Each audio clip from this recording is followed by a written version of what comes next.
தன் சொந்த உலகில் உணவின்றி வாடுவோர்க்கு. வறுமையில் பிறக்கும் ஒரு குழந்தைக்கு உணவில்லையே, அது யார் புரிந்த குற்றம்? அக்குழந்தைக்கு எங்கிருந்து தாய்ப்பால் சுரக்கும்? தாயும் வறுமையில் இருக்க.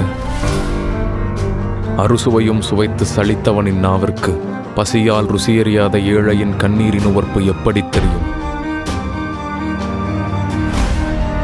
புவியில் பொதுவாய் உணவிருக்க உணவில்லாதோர் இருக்க வாய்ப்பெங்கே? உலகில் வீணாகும் உணவு யாருக்கு? அதை உறக்கச் சொல்வோம் உலகிற்கு.